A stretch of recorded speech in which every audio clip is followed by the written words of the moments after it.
In the heart of Chicago's South Side, 32-year-old Mariah Thompson clutched the last container of her famous gumbo.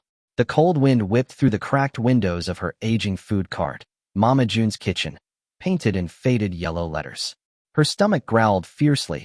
She hadn't eaten in over 30 hours. This gumbo was all she had left. Through the fogged-up window, Mariah spotted a figure huddled beneath a tattered blanket near the corner of 47th and King Drive. A white man, his face weathered and pale, shivering violently in the biting cold. No shelter, no warmth, no hope. Without hesitation, Mariah grabbed the container and stepped out into the biting wind. "Here, sir. You need this more than I do." The man's eyes welled with tears. "I can't pay you." Mariah shook her head. "I don't need payment. Just eat." What Mariah didn't know was that this simple act of kindness would unravel her world and then rebuild it in ways she never imagined. Because the man she fed wasn't just anyone. He was someone whose words could make or break culinary empires. But who was he really? And what would happen when Mariah discovered the shocking truth? It was 6 a.m. on a bleak November morning. Mariah wheeled her cart to the same cracked curb she'd claimed for 5 years. Mama June's smiling portrait, her late grandmother, adorned the side of the cart, her eyes seeming to watch over Mariah as she unlocked the rusty doors. Every morning began the same way, a quiet moment of reverence. "Morning, Mama June. Help me get through today." Her phone buzzed. A text from her younger brother, Malik. "Rent's due Friday." "You got it." Mariah stared at the message. Friday was 4 days away. Her bank balance read $48. She typed back, "Working on it." "Don't worry." But worry was all she felt. The eviction notice crumpled in her pocket. November 20th, 3 days from now. Her landlord hadn't returned her calls in weeks. Mariah pulled out her grandmother's old cast-iron skillet, worn but cherished.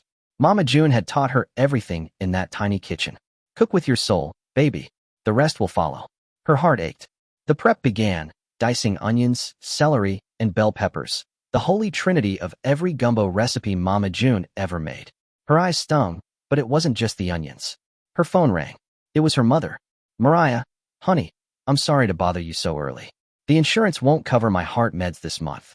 I need $200. Mariah closed her eyes. Her mother, 65, worked double shifts at a nursing home. "I'll figure it out, Mama. Don't worry." She had tried to find a stable job. 6 interviews in the last 5 months. "Your food is unique, but we need someone with formal training," they said. Code for not good enough. Mariah forced a smile. Business is picking up. It wasn't. Yesterday, she served 14 customers. At $6 a plate, that was $84 before expenses. Gas, ingredients, permits, everything ate into her slim profits. Mama June's voice echoed in her mind. "Sometimes you gotta plant seeds in rocky soil, baby. But if you tend them with love, they'll grow." But what if the soil was gone? The first customer arrived at 7 a.m., Mrs. Jenkins from the corner store. The usual dear. Extra hot sauce. Mariah smiled genuinely for the first time that day. Mrs. Jenkins had been a loyal customer since day one, rain or shine. Mariah plated the gumbo carefully, carving a small okra flower from a green pepper, drizzling sauce in a delicate spiral, adding fresh parsley she grew in pots behind her apartment. Most customers didn't notice, but Mama June's voice wouldn't let her cut corners. "Dignity ain't about who's watching, baby. It's about who's cooking." The morning crawled by. Marcus from the construction site ordered extra rice, no onions. College students counted out crumpled bills for the cheapest item. Good people, loyal people, but not enough. By noon, she'd served 20 customers. $120 in sales. After expenses, maybe $40 profit. Not enough for rent, not enough for Malik's tuition, not enough for Mama's meds. Her phone buzzed again. The bank. Automatic payment for the cart loan. Declined. Insufficient funds. Her hands trembled. This cart was everything. Without it, she had nothing. At 3 p.m., the rain began, a cold, relentless drizzle that soaked through her thin jacket. She served 25 customers total. A decent day by her standards, but terrible by any business measure. She counted the register, $150, minus $60 for ingredients, $25 for gas, $20 for permits, $45 profit. In her pocket, Malik's tuition bill, $2,800 due Friday. The eviction notice, $900 past due. Mama's meds, $200. She had $48 in the bank and $45 in her pocket. The math didn't add up. Her phone buzzed again. A text from Malik. Made the dean's list. "Can't wait to tell you. Pride swelled in her chest, quickly replaced by panic. If she couldn't pay tuition, Malik would have to drop out. All that brilliance, all that potential, slipping away because she couldn't make it work. As evening fell, Mariah began her closing routine, wiping down surfaces, counting the register one last time. The rain pounded harder, sheets of water cascading off the cart's awning, creating a wall between her and the world. That's when she saw him. Near the alley behind the corner store, a figure shifted in the shadows. A man, hunched beneath a soaked blanket, shivering violently. His white hair plastered to his scalp, clothes soaked through. The temperature gauge on her phone read 38 degrees Fahrenheit. Hypothermia weather. The man struggled to gather soggy newspapers, trying to build a shelter that was already falling apart. His hands were pale but steady, with clean fingernails despite everything. He clutched a worn leather satchel wrapped in plastic, protecting something precious. Mariah's stomach growled loudly. She hadn't eaten since yesterday morning, a piece of toast and black coffee. She looked at the gumbo container, her last meal. Her practical mind screamed, "You need that food." But Mama June's voice was louder. "Hungry is temporary, baby. But how you treat folks when you got nothing, that's permanent." She grabbed the gumbo, added the last piece of cornbread from her stash, filled a thermos with hot coffee. The good stuff, not the cheap kind. She wrapped everything in plastic and stepped into the cold. The man looked up as she approached. His blue eyes were sharp despite the cold. "I don't want trouble, ma'am." "No trouble. Just thought you might be hungry." Mariah knelt in the mud, offering the container. Steam rose as he opened it. His face transformed. Those blue eyes filled with tears. Mariah noticed something else, the way he looked at the food. Not just grateful, but like he recognized something deeper. "Sir, I'm Mariah. What's your name?" "James," he said quietly. "This smells incredible." James took his first bite slowly, savoring it like a sommelier tasting fine wine. "The roux, how long did you cook it?" Mariah blinked. 40 minutes. Low and slow, like Mama June taught me. James nodded, eyes closed. Perfect nutty aroma. You can't rush that. How did he know about Mama June? "I don't know her, but I know good cooking when I taste it." The rain pounded harder. James shivered violently again. "You can't stay out here. You'll freeze." "I don't want to impose." "You're not imposing. I'm offering." Mariah helped James to his feet.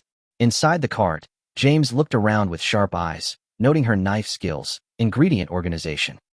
"This is beautiful," he said. "You run a tight ship." Mariah handed him towels. His hands shook, but they were soft, like someone used to manual labor.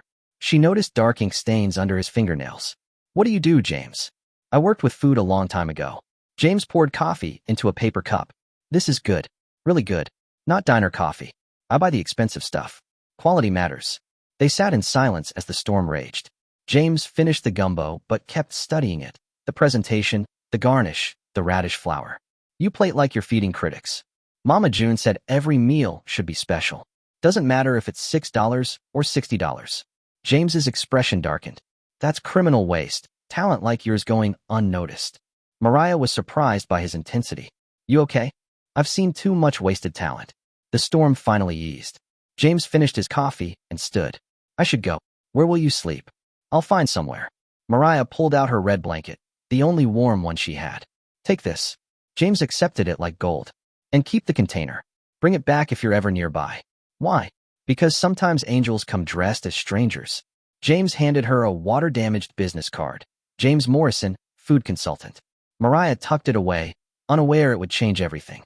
That night, Mariah sat in her cramped apartment, surrounded by bills. The eviction notice stared back at her. Her phone buzzed with texts from the bank and Malik.